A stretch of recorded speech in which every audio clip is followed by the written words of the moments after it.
नमस्कार, आदाब, सत श्री अकाल, वेलकम, वड़क्कम, सुस्वागतम, पधारो इन योर फेवरेट शो समाधान। मित्रों, कैसे हैं आप सब? निश्चित रूप से बहुत आनंदित होंगे, कुशल मंगल होंगे और ईश्वर की याद में होंगे। एक व्यक्ति अपने मित्र के यहाँ मिलने के लिए गया। एक सुंदर कथा से शुरुआत कर रहा हूँ। जब मिलने के लिए गया, वो डाइनिंग रूम में बैठ गया वहां पे और उसने सोचा कि मैं कुछ गिफ्ट तो लाया नहीं हूँ अपने मित्र के लिए, क्या दूं इसे। अब वहां उनकी दीवार पे ही एक पेंटिंग टंगी हुई थी, उसे ही उतार लिया उसने, सोचा यही गिफ्ट दे दूंगा। अब जब मित्र आया तो वो पेंटिंग जो उसने दीवार से निकाली थी वही गिफ्ट अपने मित्र को दे दी। मित्र ने देखा ये तो मेरी ही पेंटिंग है। खुश नहीं हुआ वो। क्या आपको लगता है कि वो खुश हुआ होगा अपनी ही पेंटिंग देख करके? नहीं। मित्रों, यही चीज तो हम लोग भी करते हैं ना। परमात्मा ने ही इस सृष्टि पे फूल फल सब चीजें बनाई हैं और जब हम परमात्मा से मिलने जाते हैं, उनके दर्शन करने जाते हैं, तो हम भी उन्हीं की इस प्रकृति से फूल और फल तोड़ के उन पे अर्पित कर देते हैं। क्या इससे परमात्मा प्रसन्न होंगे? शायद नहीं। उन्हें आवश्यकता किसी और चीज की है। यदि हम अपने अंदर की विकृतियां, अपने अंदर की बुराइयां उन्हें देंगे और अच्छा बनने का संकल्प लेंगे, प्रतिज्ञा करेंगे, तो शायद वो हमसे कहीं ज्यादा प्रसन्न होंगे। यदि हमारे दिल का भाव होगा, प्रेम का भाव होगा, तो वो ज्यादा प्रसन्न होंगे हमसे। इसीलिए जब कभी भी हम ध्यान में बैठते हैं या ऐसे स्थानों पे जाते हैं जो पवित्र स्थल हैं, संकल्प जरूर लिया करें अपने अंदर की विकृतियों को चढ़ाने का और साथ ही अच्छे गुणों को धारण करने का, जिससे ईश्वर परमात्मा प्रसन्न होते हैं और उनका आशीष भी हमें प्राप्त होता है। ऐसी सुंदर बात के साथ आज के समाधान की शुरुआत करते हैं। अभिनंदन करते हैं आदरणीय भ्राता जी का। भ्राता जी, बहुत बहुत स्वागत और अभिनंदन है। Thank you. भ्राता जी, परमात्मा को प्रसन्न करना एक बहुत बड़ी बात होती है। लगातार हमारी कई बार चर्चा हो चुकी है और केवल फूल फल चढ़ाने से तो शायद ये बात नहीं बनती। भगवान अपने बच्चों को प्रसन्न देखना चाहता है, वो अपनी संतानों को सुखी देखना चाहता है, इसलिए वो उन बुराइयों का त्याग चाहता है जिनके कारण उनका जीवन अशांत और दुखी हुआ है। तो वही भगवान को प्रिय है। उसे तो एक्चुअली कुछ भी नहीं चाहिए, कोई फूल चढ़ाए या न चढ़ाए, इससे उसको कुछ भी अंतर नहीं पड़ता है। दादा जी, चलिए मैं आपको मेल की ओर लिए चलता हूँ। आज एक बहुत ही प्यारा सा अनुभव आया है हमारे पास कोलकाता से, मोनाली मिश्रा जी का, और ये कहती हैं, ओम शांति।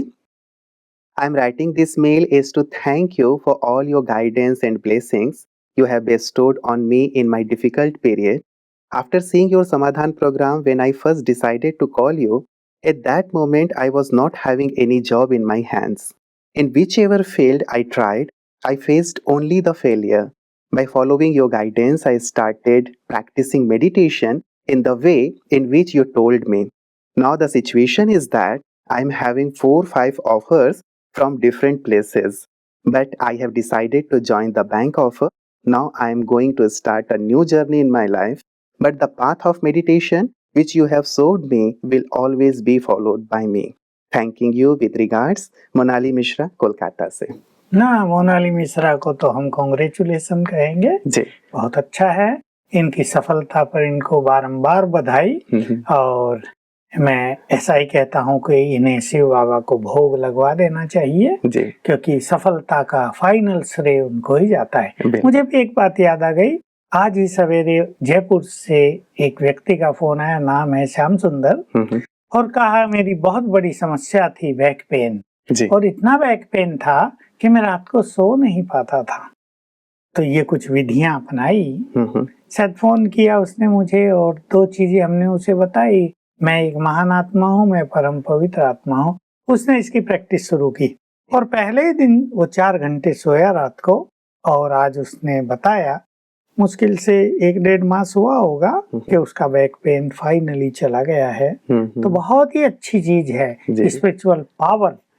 सचमुच सभी समस्याओं का, रोगों का निदान करने में सक्षम है। तो हम मेडिकेशन के साथ मेडिटेशन भी यदि करेंगे तो बहुत फायदा होगा। ये पहला मेल हमारे पास नागपुर से आया है। प्रवीण आपटे जी लिखते हैं, कहते हैं, मैं 10 साल से ज्ञान में हूँ, विद्यालय से जुड़ा हुआ हूँ। मेरी मनोस्थिति अब तक बहुत सुंदर रही, परंतु अचानक ही मन में बहुत व्यर्थ संकल्प आने लगे हैं।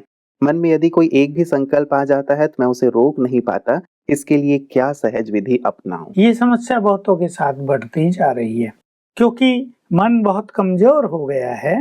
तो अपने संकल्पों पे वो कंट्रोल नहीं कर पाता है। करने चाहिए उसे न्यू थॉट्स क्रिएट, और वो अधीन हो जाता है किसी एक संकल्प के जो बारंबार उसमें प्रवेश कर रहा है। तो मन की जो ये नेचर है क्रिएटिंग थॉट, तो हमें थॉट्स क्रिएट करने चाहिए अच्छे-अच्छे। इसलिए मैं इनको पहला सजेशन दूंगा कि सवेरे उठ के ही सुंदर विचार क्रिएट किया करे अपने मन में, क्योंकि ये मन की जो ये वीकनेस हो गई इसको जल्दी रोक लेना परम आवश्यक होगा, अन्यथा मन इसको बहुत दुखी कर देगा। वो जो चाहे सोचा करेगा और ये उससे परेशान हुआ करेंगे। तो सवेरे थोड़ा जल्दी उठेंगे, पहले भगवान से बातें करें, वो हमारा परम पिता है, उसको गुड मॉर्निंग करके उसे बातें करें, तूने कितना सुंदर संसार बनाया है। ये नहीं कि क्या ये संसार गंदा संदा दुख भरा, ये नहीं, तुमने कितना सुंदर संसार बनाया है और हमें मनुष्यों को कितना श्रेष्ठ बनाया, हमें श्रेष्ठ बुद्धि दी है, सुंदर मन दिया है, मेरा मन बहुत सुंदर है, चारों ओर प्रकृति का कितना सौंदर्य तुमने बनाया है, वहाँ तुम्हें बारंबार धन्यवाद। अपने मन को प्रसन्नता से भरें और फिर कुछ ऐसे विचार करें, मैं बहुत भाग्यवान हूँ, मैं तो सर्वशक्तिवान की संतान बहुत शक्तिशाली हूँ, मैं तो मूल रूप से पवित्र हूँ, इस माया पर तो मेरी विजय निश्चित है, मैं बहुत सुखी हूँ। कई बार कर ले संकल्प, तो सवेरे ही मन चार्ज हो जाएगा जी। और सवेरे जब मन चार्ज हो जाता है तो चार्ज हुआ मन बहुत एनर्जेटिक रहेगा और इसकी कंट्रोलिंग पावर बढ़ती जाएगी। एक विधि जी। उसके बाद शांति में बैठकर 108 बार लिखें, मैं मास्टर सर्वशक्तिवान सुबह ही। इससे क्या होता है, कई लोग सोचते हैं हम बारंबार ये बात क्यों बता रहे हैं। धीरे धीरे हमारा अंतर मन इसे स्वीकार कर लेगा कि यू आर मोस्ट पावरफुल, और अंतर मन जब स्वीकार कर लेगा तो हमारी सोई हुई शक्तियां जग जाएंगी, हमारा मन बहुत पावरफुल हो जाएगा और तब ये व्यर्थ संकल्प स्वतः ही समाप्त हो जाएंगे।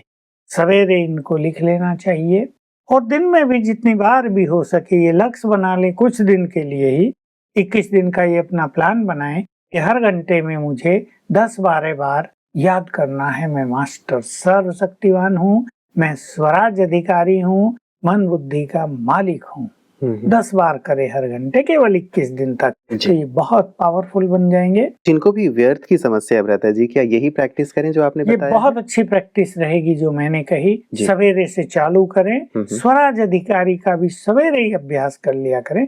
सवेरे माना पहले 10-15 मिनट में मैं मास्टर सर्वशक्तिवान हूँ, स्वराज अधिकारी हूँ, मन बुद्धि का मालिक हूँ। अब एक संकल्प दे दें, मैं मन का कंट्रोलर हूँ, मैं मन से बहुत पावरफुल हूँ, मैं अपने मन को कंट्रोल कर सकता हूँ, मेरा मन मेरे कंट्रोल में है। और फिर ये अभ्यास करें सारा दिन जो मैंने बताए, तो बहुत जल्दी 21 दिन तो दृढ़ता से कर लें, और अगर किसी को जरूरत पड़े तो और ज्यादा भी कर लें, 21 दिन और कर लें, 3 मास तक कर लें, क्योंकि हर एक ने क्या क्या भरा है अपने अंदर और उसका स्टोर कितना है निगेटिविटी का, इस पे डिपेंड करेगा ना। इसलिए थोड़ा 3 मास की ये प्रैक्टिस कर ले, और ये बहुत सुंदर प्रैक्टिस है, क्योंकि व्यर्थ से अगर मनुष्य मुक्त हो जाता है तो उसकी एफिशिएंसी बढ़ जाती है, उसके अपने चित्त में बहुत शांति रहती है, काम करने को उसका मन करेगा, अगर वो स्टूडेंट है तो पढ़ने में उसका मन लगेगा। तो टोटल ये एक ऐसी साधना है छोटी सी